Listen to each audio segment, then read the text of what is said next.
Live from Los Angeles, good evening on this Tuesday. You are watching Midnight Movie Talk with me, Eric Weber, and the big news of the day.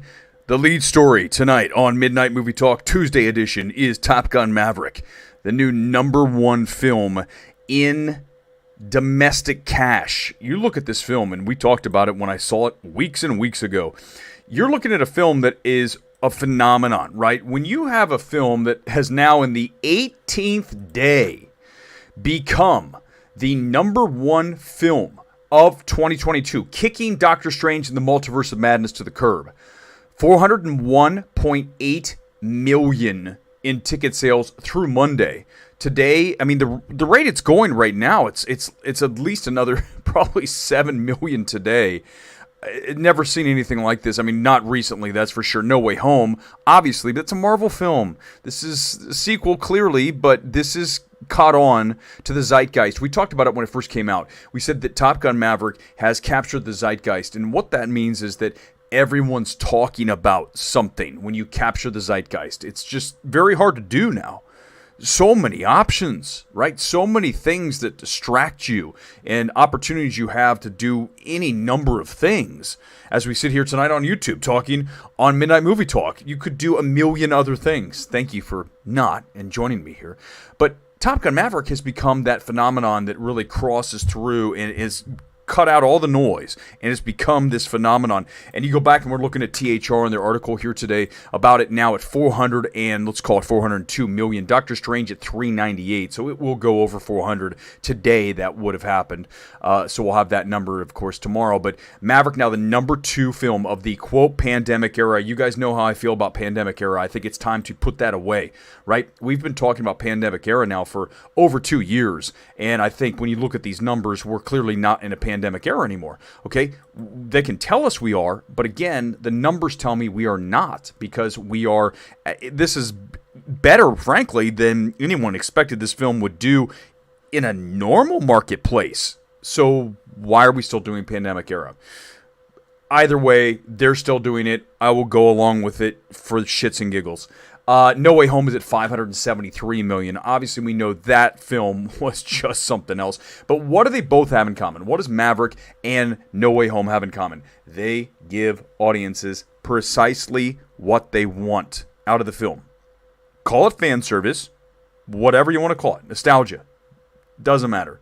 It works for the average moviegoer. You and I, we're more cinephiles, right? We go to the movies all the time. We watch things that the normal person would never bother putting on their television set. Certainly not going to the theatrical to watch some small film like Marcel the Shell we'll talk about in a little bit, or Cha Cha Real Smooth, which is the new Apple TV Plus film we'll discuss here momentarily as well. But Maverick, again, is this film that really connects with the everyday moviegoer. The casual moviegoer has come out to see this film by now. My parents are going to see Maverick tomorrow. Let me tell you, but last time my parents were at a movie theater was with me at a Parasite FYC event, the live score of Parasite. Unforgettable evening.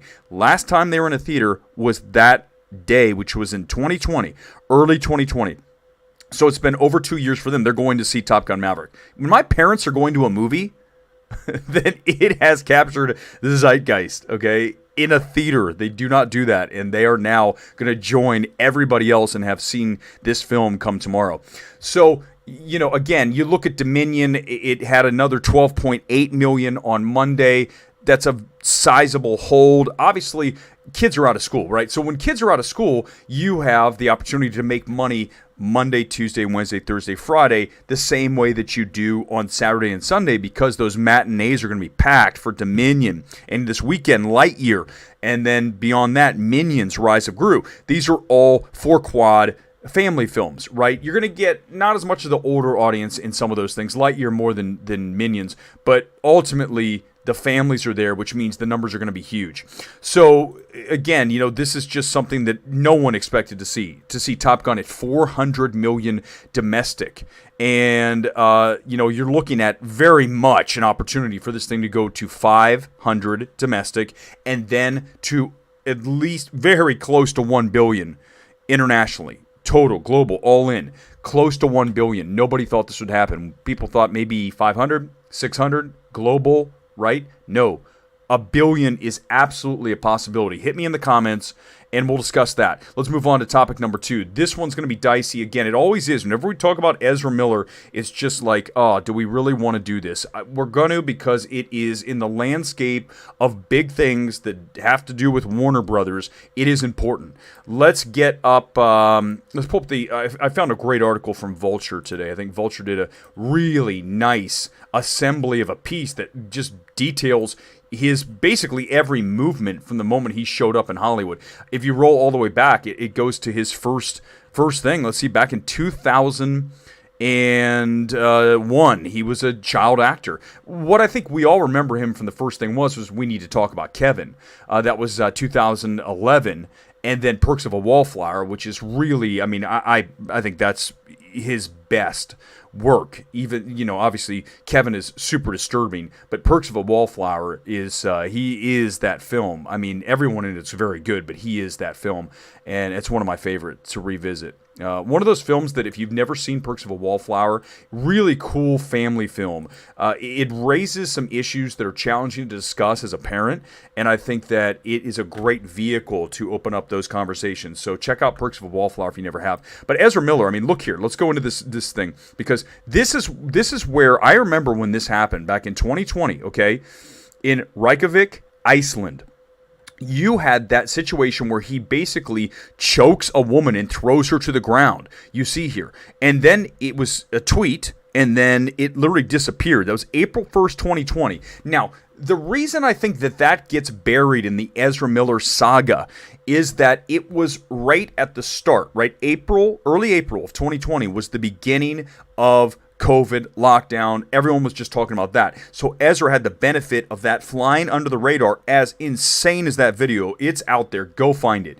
It is super disturbing, but he somehow got through that. But it wasn't over. Unfortunately, it was not over. You go to January 28th of this year. Remember the Ku Klux Klan video? That was something, okay, not nearly at the level, I think, when we look at what happened with the choke slam, and or obviously what happened in Hawaii. March, arrested in Hawaii, charged with disorderly conduct and harassment following a physical confrontation with patrons at a karaoke bar. And then the couple who Miller was staying at this like hostel kind of thing, they basically filed a restraining order against him right after that. So he had boom in Hawaii. And now here, April, Warner Brothers and DC executives had an emergency impromptu meeting to discuss Miller's recent controversies. Why it took April 6th, right? So this happened in late March, 29th, April 6th, they have this meeting. Was someone on vacation? Like, how did this not happen sooner, right? I mean, that's a major, that your star of your $200 million plus film, The Flash, is in big trouble. Okay, PR nightmare for Warner Brothers. I mean, you've seen the memes. We talked about this months ago when this happened. Is whenever something happens with Ezra Miller and he's trending, no. We just need it to go away, and that's the problem. It's not now, and the reason I'm bringing it back up tonight is apparently he's accused the parents of this 18-year-old girl. Is basically said grooming her, and then he is now can't find either one of them. They're on the run. No one can serve his Ezra Miller. They want to serve him with this complaint, and they can't find him. So what do we do here with Ezra Miller? That's the question here tonight. How close are we to Warner Brothers saying The Flash now just goes to HBO Max? I still think that's not going to happen. But again, teetering on the edge. How much more? Most actors would never be able to survive this much. It's event after event after event after event. Nowadays, there's no tolerance. It's one event and you're done. In this case, he's getting a lifeline that is extended so far. He has burned through all 9 lives. I mean, we are on live 10, and it's still really up in the air. Let's talk about it in the comments. I think that's more important than any thoughts I have. I want to hear what you guys have to say. Let's get into Cha-Cha Real Smooth. Just watch it today. It's the new Apple TV Plus, and they paid $15 million for this film out of Sundance. It's Cooper Raiff, who did the film called Shithouse. That's the name of the film. IFC film from really in the middle of the pandemic that I was borderline on. Okay, not a huge fan of it, but I saw talent there. And I think it's the same thing here for Cha Cha Real Smooth. When you look at this film, you really see a version of Judd Apatow, an indie version of really the king of Staten Island. I mean, it's very similar. King of Staten Island is a much better film than Cha Cha Real Smooth. Let's make that 100% clear here tonight. But I do like what I see out of Cooper. I think we need to still see more growth. I think the film's overlong. I think that some of the stuff doesn't work. Some of the humor is not as clever as he thinks it is. But I really like how they handle autism in this film. There is an autistic actress in this. Her name is Vanessa Berghart, and she is really something. Reminds me a little bit of the Peanut Butter Falcon. Remember the young actor in that? Just really a talent. And I think the cool thing about this film when you watch Cha Cha Real Smooth is that she is actually autistic. She's on the spectrum. This is not someone pretending to be. And I think in this role, really that works. I think it's one of the best parts of the film. But again, Cha Cha Real Smooth, not huge on. I'd give it a 7 out of 10. So I'd give it like a C. I just want to see more from Cooper going forward. Tighter film, maybe a little more accessible to older audiences, okay? Not just to Gen Z millennials. He's really kind of in that wheelhouse. But listen, they paid $15 million for it, so Apple TV Plus, Apple is going to push this thing at $15 million. Is it an awards film? No, it's not an awards film. I mean, maybe it, Spirit Awards, something small. Dakota Johnson's very good in it. You could see maybe supporting for her somewhere, but that would not be a major award situation for her. We'll get into that. Any questions, hit me in the comments. Also, I was going to talk about Marcel the Shell. I saw it last night. I'm going to hold my Marcel the Shell's thoughts until next week. That's fun to say, Marcel the Shell. It comes out next Thursday, so I'd rather have that discussion about the film as it comes out the week of. So we'll table that. I did like it, but I don't want to get into the details. Black Phone, tomorrow. I'm going to see it. I found it. You can find it too. If you have A-List, and I told you need to get A-List, right? AMC A-List, $24 for 12 movies, 3 a week, 12 movies a month, okay? So you can get Black Phone, they call it an investor screening, tomorrow night at your local AMC. Look on the app, look for it. You can get into the Black Phone and use it as one of your 3 free A-List movies. I'm going to see it tomorrow. I want to talk about Black Phone tomorrow. So we're going to slide Thursday's Midnight Movie Talk into Wednesday and talk about Black Phone and then weekend projections with Lightyear and all that stuff. We'll do it tomorrow. And before we get into the comments, tonight's football shirt is Real Sociedad from La Liga in Spain. Broke this out. It was in the closet. I have not seen this one in a while, so there it is tonight. Real Sociedad. All right, let's get into the comments here tonight on this Tuesday. Again, guys, thanks. Like, subscribe, and, share. Anything you see here and you want to start a conversation.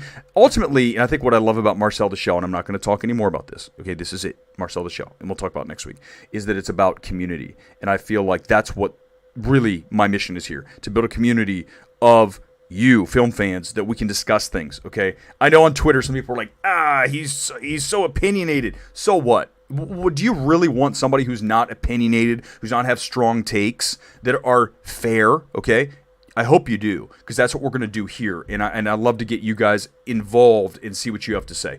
Let's get into it. JT, good evening to you. Maverick buzz keeps going, and now it's the #1 film of 2022. Could be the film this summer.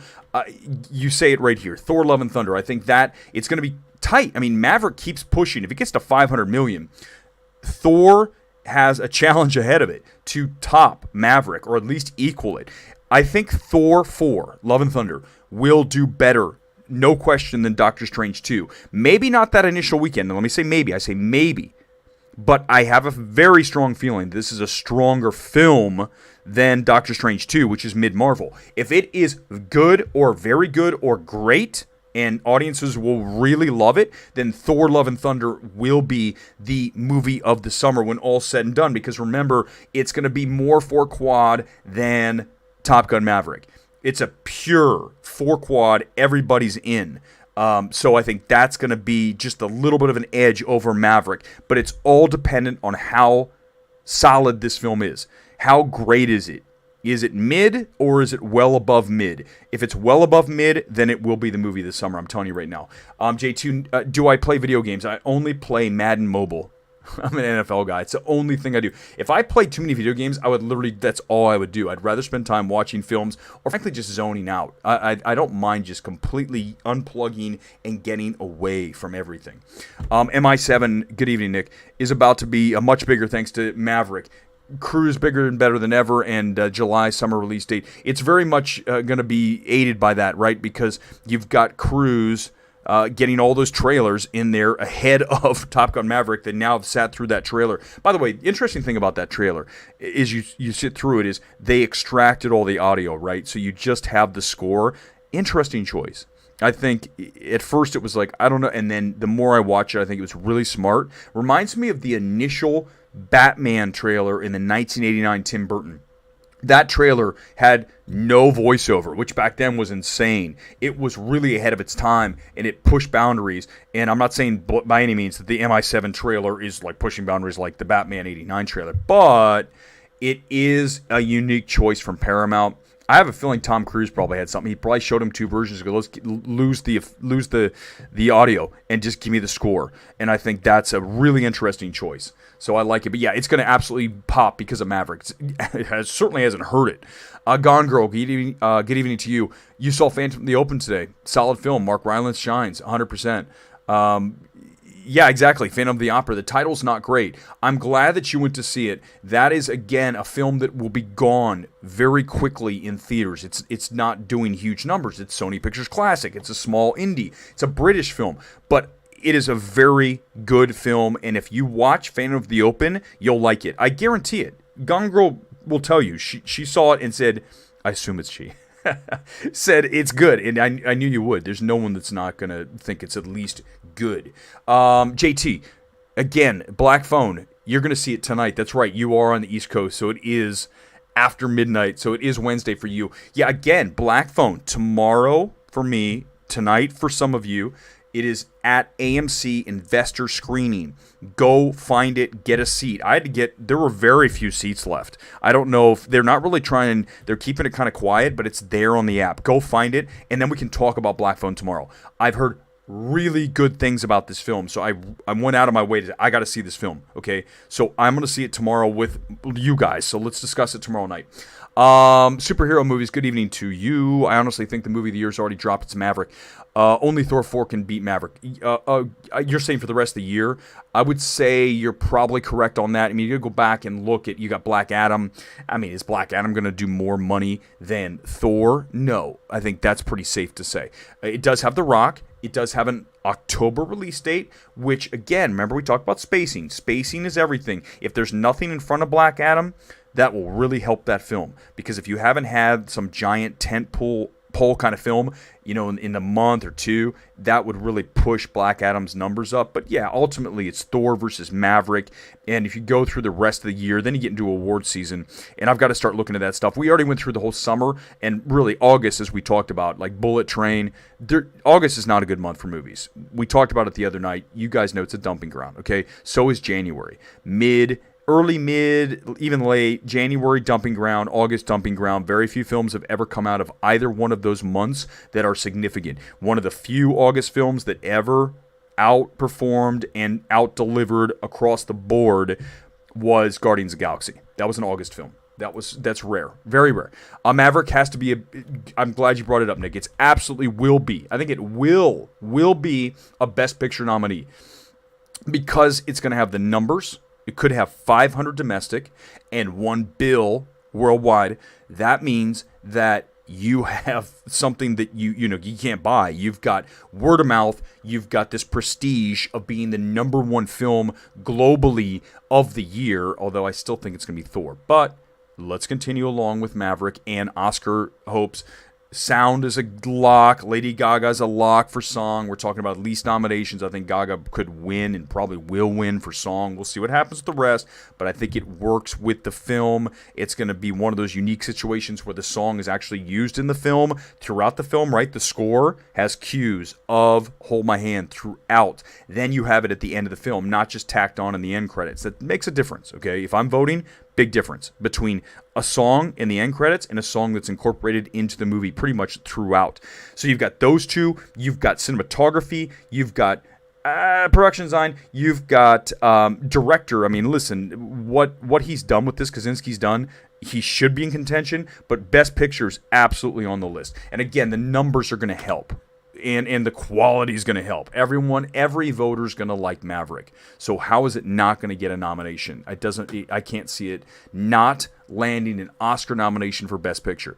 Aaliyah, if Maverick reaches $1 billion worldwide, when do you think it'll happen? Right now we are at, let me get it up. Give me 1 second. So I got to check and see. We were at 747 the other day. Let's see what the latest is here on Box Office Mojo. Here we go. We are at probably closer to 8. Let's see if they have the worldwide number in 755. They haven't updated, so they don't have the whole world. The global stuff's harder to get during the week, but 755. It'll be, listen. Here's what's going to happen with this film. I don't know about an exact date, Leah, but I will tell you this. Here's what's going to happen with Maverick. Maverick is going to do really well this weekend for Father's Day because they're going to say, "Hey, Dad, let's go see Maverick." Right? Whoever's left that hasn't seen it, or maybe let's go see it a second time. Okay, so there's that. Then you have July 4th, it'll still be around. It'll still be in cinemas. It'll be somewhere, not obviously on the IMAX or on the Dolby. But one of the things that hurt this film, speaking of that, is the fact that Dominion took all those LPF screens, large premium format. They took the IMAX, they took the Dolby. Prime, I believe, stayed with Maverick. But they took the top ones, right? 4DX, all that went to Dominion. Interesting to see what they'll do this weekend with Lightyear. You've got 3 films, really. Obviously, Lightyear should be the biggest of those 3 coming out. I think it's about a $100 million film. We'll talk about that tomorrow. I think we're right around 100. I put that number out the other night, 90 to 105. That's the range. For me, it was when I first saw it. I think it gets close to 100. I don't think it goes over that. But when you have those premium screens, IMAX, Dolby, 4DX, wherever you go, you know what I'm talking, the more money screen. You're making more cash on your film per screening because your people are paying more for each seat. So it doesn't have those. Maverick lost those to Dominion, and now Lightyear's going to take some of those. But if Maverick still had those, it would be doing even bigger numbers. Again, Flash will probably go straight to HBO Max day and date. Again, 200 million plus. I right now they're not going to do that. Okay, not now, but we still have a year. Again, we need to get Ezra Miller into the house at the end of Minority Report where the precogs are and literally lock him into that house in the middle of nowhere, that serenic house, that just beautiful home on the side of the lake. Put him in the Minority Report precogs house and leave him there. Do not let him out. You need a full year away from everybody, but now he's on the run. Apparently they don't know how, you can't find him. I don't know what to say. It's really, Warner Brothers is like, please just stay out of the spotlight for 1 full year. It's going to be very hard. He hasn't proven able to do that. Rob, good evening to you. What do you think about Joker 2 being a musical? I don't know. Listen, I talked to Todd Phillips about the sequel. This was back in 2019. It was at an event, FYC event for Joker, and we discussed a sequel. And he said back then he knew that Warner Brothers was interested because at that point Joker had made $1 billion worldwide. You make $1 billion worldwide, the studio's going to want to make a sequel. He knew that. So he was already ruminating about what I can do with this film. Lady Gaga would be a very interesting choice. It would sell a lot of tickets. Remember that. Okay? Listen, movies are packaged to get a huge budget and obviously to put as many butts in seats as possible. So if you put Gaga into a film with Joaquin and have her playing Harley, and then I don't know about the musical part, I just don't think, but you never know. I mean, they basically let Todd Phillips do whatever he wants with the first one. King of Comedy plus Taxi Driver. I got it. I know. But they still let Todd Phillips do whatever he basically wanted, including blowing Robert De Niro's brains out and jamming scissors in dude's skull. That's very violent, okay? I know some of you don't quite grasp the concept of that being excruciatingly violent, like super hard R, but Warner Brothers let him do that. So maybe they're going to say, hey, you want to make a musical? Go for it. I don't have a hard line directly to Todd Phillips. I'd love to ask him, but if someone's saying that, I would hope they had a source. They wouldn't just say it's going to be a musical. But I do think that the Lady Gaga makes sense, certainly from a money perspective. You're going to look what happened with the song when they added the song into Maverick. You don't think that helped? You don't think having Lady Gaga's song attached and in the film helped it? Of course, her in the film. And I think she's proven herself. Star is Born for me, better than House of Gucci. That said, House of Gucci wasn't bad. I just think that I still, but I. It's not like she can't act. I think we need to make sure that's established. I don't see Lady Gaga and go, oh my gosh, she's way in over her head. And I've seen that before. We've all seen that before for some actors. I think she's okay. She can do it. So we don't need to talk about, like, she's not capable. She can't handle Harley. I think she can. Ezra Miller's career is dead after this stuff's coming out. I think at this point, after Flash, I don't know what they're going to plan to do, the DCEU, what they're going to do with this, but I know this. Warner Brothers is definitely, he's done. He's going to be recast. This is it. You're right. He is basically over JT. I don't know. I mean, maybe if he goes away for 5-10 years, maybe we get him again, but I mean, he needs to go away for a very long time. It's such a strange an interesting position here, because I want not for Warner Brothers. It's absolutely the worst situation for them. But from the outside looking in, it's just fascinating, because you're sitting there going, man, this guy really holds this entire film in his hands. And if he does one more really bad thing, let's just say, they're going to have to, maybe we'll never see the film. The only people that have ever seen or will see The Flash are the ones who saw the test screening. Can you imagine being those people? There's got to be something like that. I've got to look into that. Films that were test screened and never came out. I know there are some. I don't know what they are off the top of my head, but I know that's had to have happened, because the test screening would go bad. In this case, the test screening went really well, but they're like, you know what? We got to get rid of it. We can't do it. What's this here? What the fuck is Ezra Miller doing? I don't know, Moraine. I have no idea. Obviously, he's a very eccentric individual, and that's to put it as gently as possible. So I don't know what's going on, but it is absolutely crazy and sad. Both of those things. It's a tragedy. It is for pretty much everybody involved at this point. But for Ezra, because he's so talented, right? Sometimes the most talented people have the most troubles off the field, right? I mean, you look at sports. Look at Terrell Owens, who was one of the best wide receivers ever to play the game, but he was a head case, and every team he went to, he just caused trouble. And I think that maybe we're similar kind of thing here with Ezra Miller. He's very talented, but he's just doing some things that are just like, man. But you can't help. If he doesn't want the help, you can't help him. How are you gonna help somebody? It's like that in anything. You guys know people like that need help, and if they don't want it, then there's nothing you can do. Obviously it's extremely disappointing, but you can't do anything about it. You just have to live with the fact that you tried your best to do, to help these people out, whoever it is, and then let it go. Do you think The Flash will be rated PG-13 or rated R? PG-13. I've seen animated film Flashpoint and that scene including Flash. No, I don't. I can't imagine them doing R. They'll find a way. Warner Brothers will find a way to make it PG-13, because they are not going to flip it to R like Joker. That was a rare thing. Deadpool's a rare thing. You don't want to do that. No, I would say the chances are 0.5% that it'll be R. 0.5. I won't go 0.1. I'll go 0.5. Superhero movies. Eric, you need to release the Flash movie and cut Ezra off. Use Michael Keaton to do most of the press. Well, they're likely going to release it, right? It's not going to go away, especially with very strong test screening numbers, okay? That all my sources saying it tested very well. So they know they have a good film, and now Andy gets to go in there and tinker with it and, cut it up a little bit more, whatever he wants to do with it. I think it was 2.5, I believe, was the runtime on the test, which, that's par for the course for Andy. I mean, It 2 was almost 3, right? It 1 was it 2.5 too? He likes long films. Mama, I can't imagine Mama being 2, even 2. Mama was a pretty tight horror film. I think that's his best film. I still do. I think Mama's his best film. And by the way, that was under the guidance of Del Toro.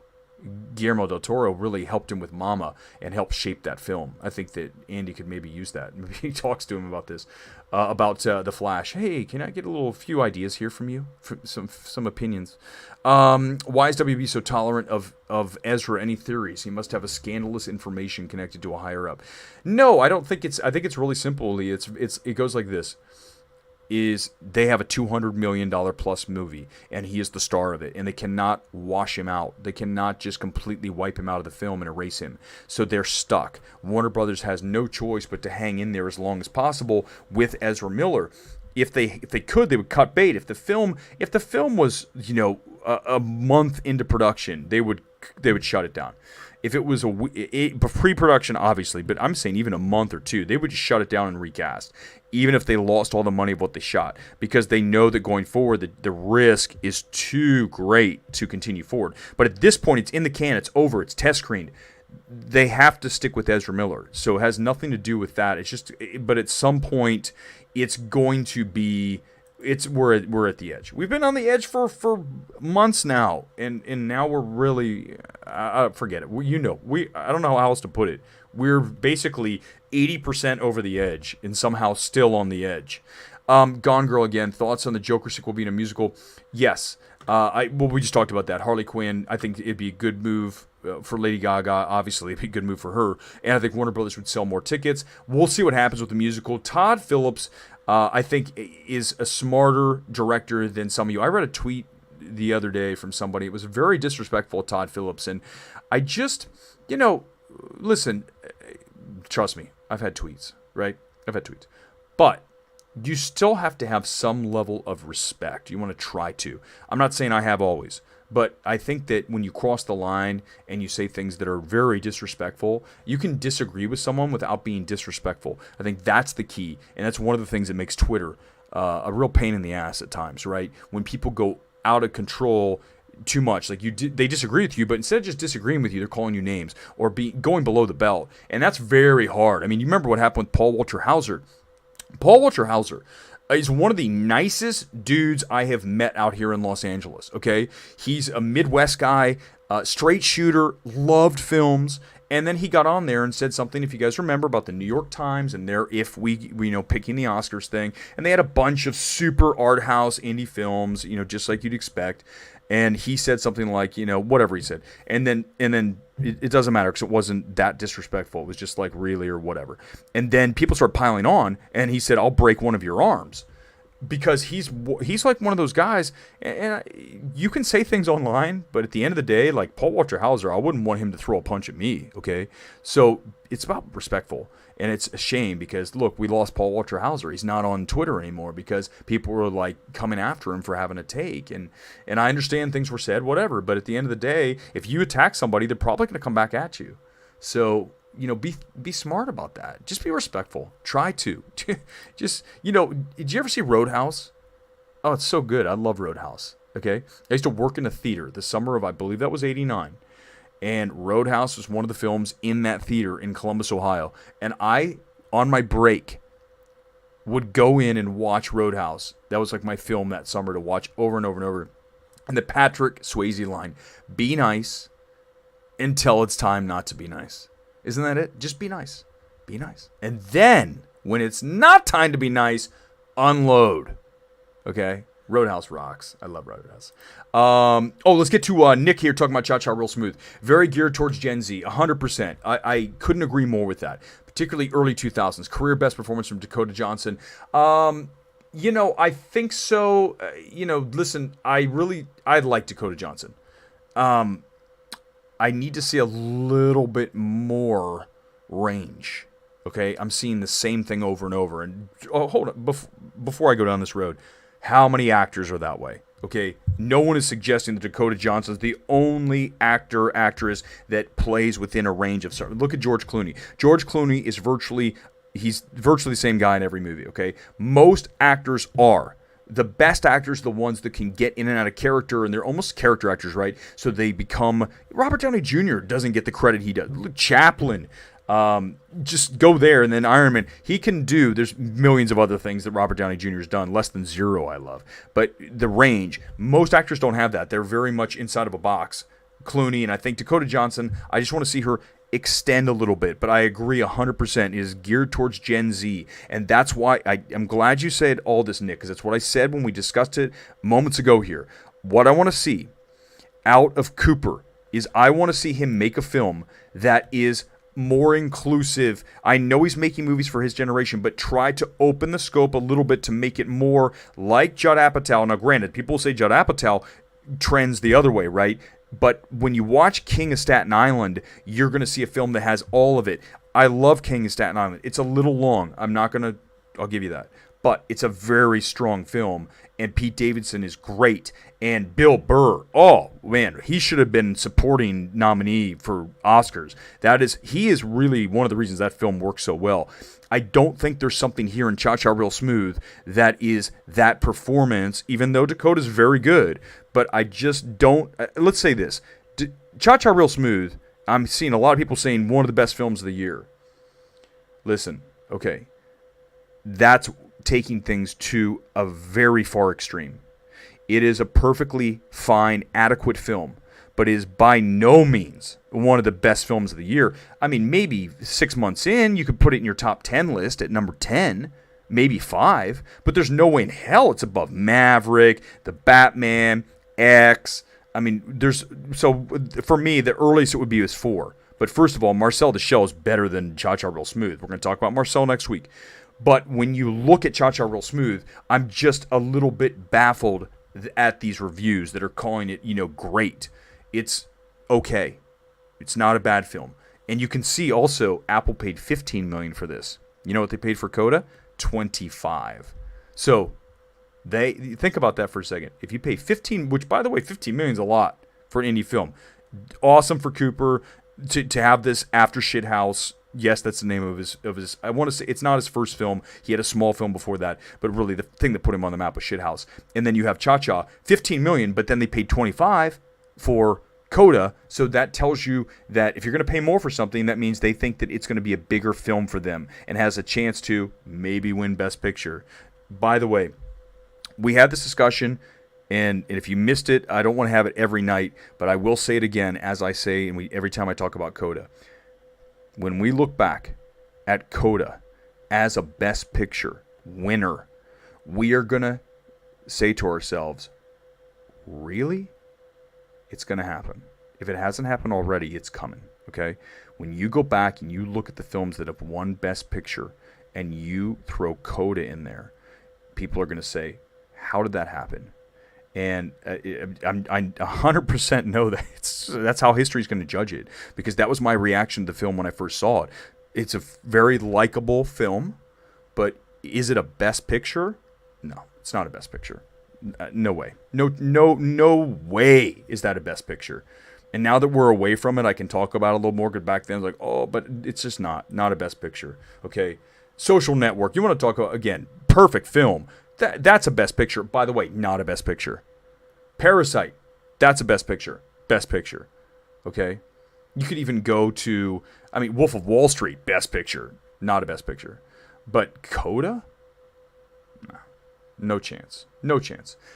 Seeing Black Phone tomorrow as well. Hey, maybe I'll see you there. I am going to AMC Burbank 16, so there we go. If you're coming to Burbank 16 tomorrow, I'm going to be there. Chris Gore's going to be there. It's going to be like all these film Twitter people at the Black Phone tomorrow, AMC Burbank 16. I cannot wait. We shall discuss the film, but we're going to do one of these tomorrow night. I want to talk about Black Phone tomorrow here on Midnight Movie Talk. Drew, hold on, Murray. Drew, I just had you. I lost you. I'm refreshing all my comments. Give me a second. Drew. I'm so far behind on my comments. I am so sorry. I am moving. Here we go. Joker musical. Yeah, we'll see what happens. We'll see what happens with Joker. We already talked about it a little bit, Drew, but 100%. I don't know. Todd Phillips, he deserves more credit than he gets, though. I'm going to say that for sure. What do you think of people saying Everything Everywhere will be the movie of the year? No way. No chance. There's no same. Listen, I understand though. I'll say this. I understand Everything Everywhere All at Once as a Best Picture more than Coda. From a filmmaking perspective, no question. There's that. Already picturing Lady Gaga in a Gotham ballroom on a nightclub bar, the Joker musical, potential awards role. Everything she's in now is, right? She almost got in for House of Gucci. She was right there, okay? She won New York Film Critics, which I thought was a little bit much, okay? She's solid. She's good in House of Gucci, but, to win Best Actress? I'm not so sure about that. David, hey, good evening to you. You watched In Fabric. You did the homework. First half... You had the same reaction, David. What did I tell you? The first half is incredible. No idea what happened once they went to the second storyline. I couldn't agree. It's what I said when I watched the film. But the first half was elite art house horror fun. Love the first half. David, that's what I'm saying. That first half of In Fabric, Peter Strickland, His new one's coming out, Flux Gourmet. I can't wait to see it because makes weird movies. They are not for everybody. But In Fabric, the first half, that first story, and the filmmaking is so great. I'm so glad you watched In Fabric. It's hypnotic. And that score, that Caverns of Antimatter score, if I keep looking for the vinyl. I want the vinyl of that score. I don't collect a whole lot other than my FYC screeners. I don't collect a lot. Like, I don't even have the Drive vinyl. And I love the Drive soundtrack and score are maybe my favorite of all time. I've probably listened to that in, out, back, forward hundreds of times in my car driving around LA. But I love that score for In Fabric, and I can't find the vinyl. I will buy the vinyl in a second. It'd probably be like red, if it was like the dress. Red vinyl. Did you see Matrix 4? Terrible. Hated it. Really didn't like it. It's maybe my worst film of 2021. I mean, I sat through that film, and I saw it theatrically. Okay, so I went to see it. I didn't watch it at home. I can't put into words how god-awful that film is. It is truly, Resurrections is maybe my worst film of the year. I'd have to go back. I don't think I remember if I made a worst of, but it would stand out as one of the worst. It was just flat, and it was a real pain in the ass to watch. The Flash will fail financially. Joshua, good evening to you, by the way. Welcome to the channel. Do you think The Flash will fail financially, even though it has Michael Keaton and it's a year out? No, I think it'll be just fine. Michael Keaton's going to help. It just really, you got to get the film out. And will Warner Brothers, is it going to happen? That's the question. Warner Brothers makes great trailers. Absolutely.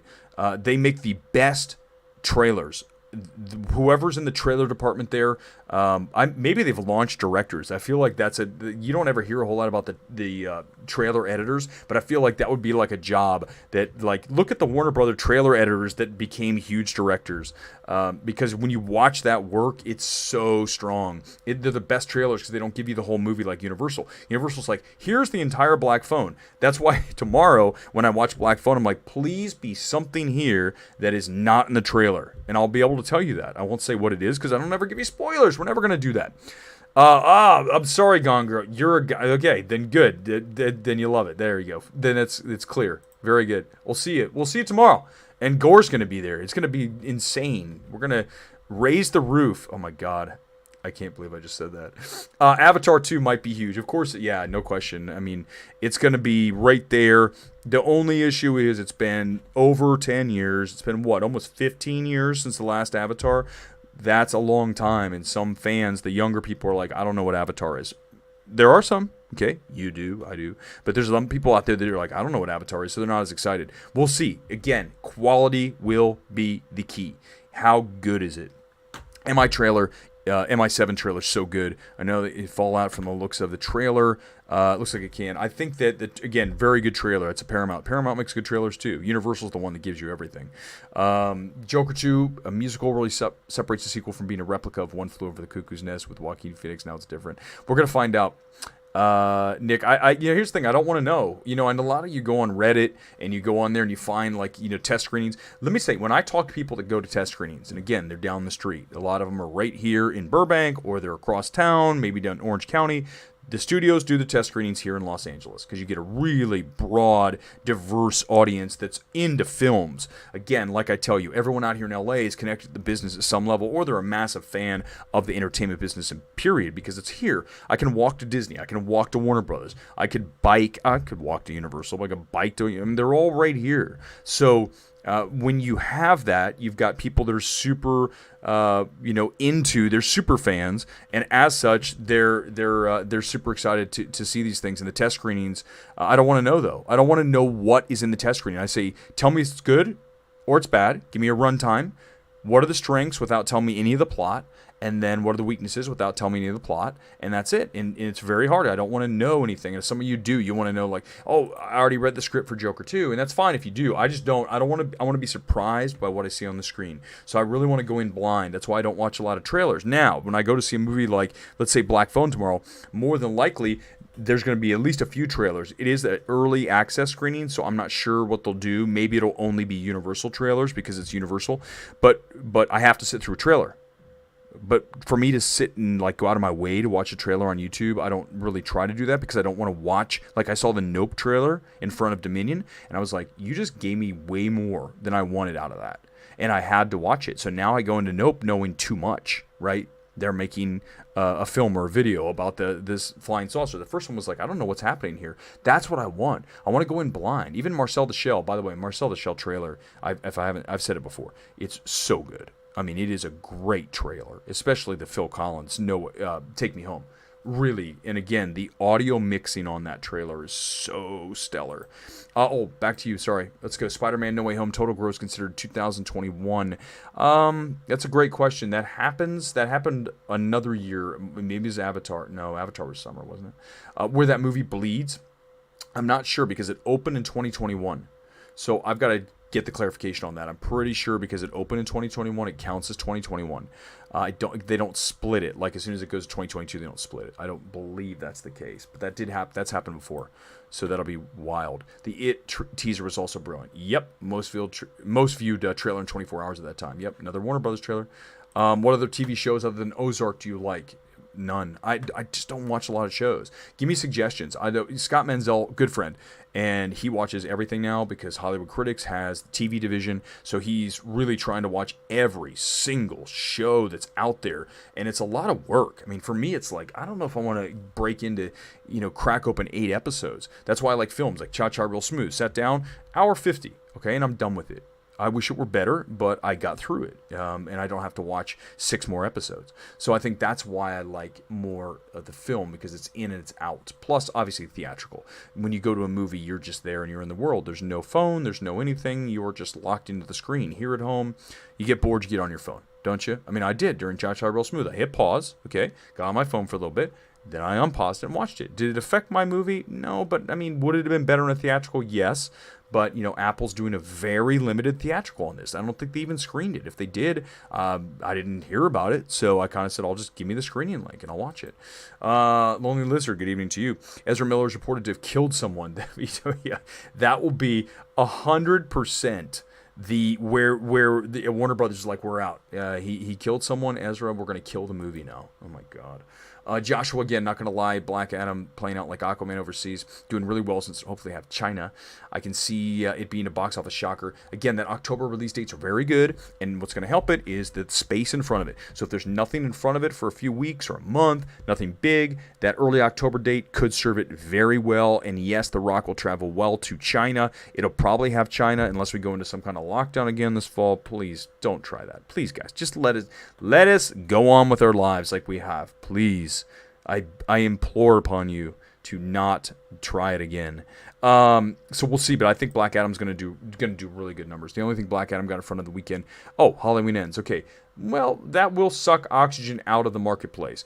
Now, it's Halloween Ends will be a big hit, okay, especially if it's only theatrical versus Halloween Kills, which had that day date Peacock. That affected it, and it still opened at like, what, 40-something? I mean, I know the 18 opened at like 80, but that's what happens when you put day and date on it. You're going to lose so many people.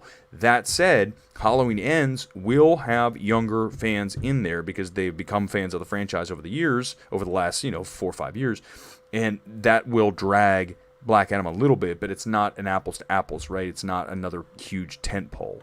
I think Lightyear is going to suffer, and we'll talk about this tomorrow, but Lightyear's going to suffer from Dominion and from Maverick because, again, people don't go to the movies as much as you think they do. We do, right? But not the average person. They don't go all the time. Lonely Lizard, again, I'm going to be conservative and say 75 to 80 for Lightyear. Okay, I've got it at 95 to 100, but I could see that happen. My review on that film, it's here. Go back on the channel and check it out. It's solid. I don't think it's great Pixar, but again, better than Turning Red and better than Luca for me. Not in the league of Soul, though. Soul is the best Pixar film for me in the past several years. So I think that it could have been a lot better. That said, Sox kicks ass, and mostly positive thoughts from everyday moviegoers. That's what's going to happen with that. They're just like Dominion, only I think higher because it's better than Dominion. So average person's going to like it, which will help. So I think we're going to let's go 90, 95 tops 100. So you're a little lower than me, but we'll find out. We'll talk about it tomorrow. The Flash connects to Batgirl. I don't know. I do not know about that. So I am curious how that connects. But again, that's one of those things I need to jump on Reddit forums and figure out how everything connects. But I just really, for me, it's really more about the business for me, and it's more about just the quality of the film ultimately. The connections of all this stuff, sometimes it's like homework, right? You're like, oh, I've got to watch all these other things. I'm like, okay. But yeah, if it's a theatrical or a cinematic, connection, that's one thing. When you're asking me to go watch a show, that's a whole different thing. Because then you're telling me I have to go watch 8 episodes of Loki or WandaVision or Moon Knight. Whatever it is, you've got to do homework, and that's a lot. 800 to 900, no question, Josh. I mean, I think that's fair. Why not? It's got The Rock. It's got good stuff. It's got good mojo, and again, I like that release date of early October. I think people need to realize the Flash film is a year away, and Ezra can stay under the radar and promote Keaton. The Supergirl film will release in the summer. Will do fine. Josh, again, the issue is, the big key here is what you say. Can he stay under the radar? He hasn't proven able to do that. So until he is able to prove that by literally disappearing for now, the 14th of June, through the end of the year, if he can do that for 6 months-ish, then yes, we will say we're going to be okay, but that's it. Galliette Productions, I agree about Twitter being disrespectful. There's no question. And I think that's the thing is just disagree, but don't be disrespectful. There's no reason to be. And if you don't have something you would say to someone in person, okay, right? Then why are you going on Twitter and saying it? Like, be a man or woman, whatever you are, and say things that you believe in, and think about how you'd want to be spoken to. I mean, I know it's kind of, it's basic stuff, right? Spiderhead getting negative reviews. It's interesting. Netflix didn't even offer that to me, so I'm thinking they don't think it's good, which is not great timing for Kaczynski. He wants to get this out of here, right? Spiderhead. I told you it's very hard to put Chris Hemsworth. He has like glasses on. Chris Hemsworth's like playing a nerd or something. Like, nah. Chris Hemsworth has one role. Badass alpha male. There's no other role that he can play. Physically, he cannot play another role. Just like The Rock, when he tried to do the accountant or whatever the hell job he had in Skyscraper. It's like, you're not an everyday guy. Everyday guys don't look like The Rock or Chris Hemsworth. And because of that, you can't take them seriously in those roles. And I think that that's maybe one of the ways they try to get him in this. I don't know if I'm even going to watch Spiderhead. You know how I feel about Netflix and theatrical. If Spiderhead were a theatrical film, I would have already seen it because they'd have a screening. And we'd be talking about it. Because it's not, I don't even know if I'm going to get to it. That's why I watched Cha-Cha real smooth over this, because at least Cha-Cha has some kind of theatrical. Spiderhead has even less than that. It's got maybe like 3 screens somewhere, I think they booked it into. Drew Goddard and Bad Times at El Royale. Drew is super talented. I couldn't agree more with underrated. I mean, anytime I watch a film, I just want to be surprised, don't we? You want to see something that is unexpected. And I think when you look at that film and you look at the other work of Drew, you're seeing a writer who is going to hit you, director, with things that are you not, expecting to see, and something that is surprising. And I think we don't get that enough. So the more that I see of that, the more I'm going to like a film, unless, like Maverick wasn't overly surprising, but it delivers. If it delivers, then I don't really, surprises are nice. But if it delivers everything else, then you're okay. The question, usually it doesn't, though. That's the problem. It only does one or the other. I would love to have surprises and deliver. That's the best. Like, how about, okay, if I say surprise and deliver, what film comes to your mind? If I say, what film surprised you and also delivered? I can tell you, the first thing that pops into my mind, Parasite. 2 things that I just said are huge to a film. Surprise you and deliver. Parasite does both those things. So that's rare, though. It's a rare, I would argue, masterpiece. I know it's very close if it's not. It's so close. But there aren't many masterpieces. Don't get me started on that. That's a whole midnight movie talk. There's only so many masterpieces, okay? And by the way, there usually isn't one per year. It's like one every 2, 3, 4 years. Judd Apatow is a king. He's underrated. I don't think everything he does is great. Like, This Is 40. But King of Staten Island, very good. And I think that he is underrated. I would agree with that. Absolutely. All right. 5-minute lightning round here. We got 5 minutes. We're going to wrap this thing up, and I'll be back here tomorrow talking about the Black Phone. Your homework is to go see the Black Phone tomorrow. No excuses. 7 o'clock, AMC, coast to coast. Buy a ticket now. Get the AMC app. I feel, listen, some YouTube folks get their shills. I am not. I'm telling you to get the AMC app because it's good, not because they're paying me. I wish they were. But you need to get the AMC A-List app and get it, $24, and get a ticket to the Black Phone now. See it tomorrow. We come back here and talk about it tomorrow because I want to get into, like, maybe not heavy spoilers, but pretty good stuff, because here's the thing. If you've all seen it, we can talk about it. So go see it tomorrow. No excuses. WWE84 surprised and delivered.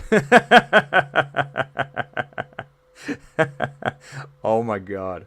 Surprised at how bad it was and delivered how bad it was. 100%. What a terrible film. Oh my God. Okay, I don't think I can recover from that. That's a perfect way to end here tonight. Homework tonight. Go see the Black Phone tomorrow. 7 o'clock, coast to coast, investor screening. Go to the second page, the coming soon tab on your AMC app. Okay, I've got it here. You go to the AMC app, second page, and literally you're going to see it there, investor screening with the Black Phone. It's not super easy to find. Scroll down a little bit, buy a ticket, but you're not buying it because you're paying $24 for a whole month of movies. So it's free essentially. Or if you want to break it down and you use all 12, it's $2. Do you think you can handle the $2 for Black Phone tomorrow? I know you can, guys. That's your homework assignment. And by the way, thank you again to, was it Josh? David. David. This is it. Okay, In Fabric. The In Fabric score all-timer. 100%. I'll get into the menu. Again, I saw the trailer. I'm not really excited about it. But we're going to find out. We'll find out, David. But again, thank you guys for watching In Fabric. That was the homework. Tonight is to watch the Black Phone. Back here in 24 hours talking about the Black Phone. Like, subscribe, and share. Please, guys, let's grow this thing, community. It's really all about that, okay? And appreciate every one of you. We'll talk tomorrow night. Good evening to you.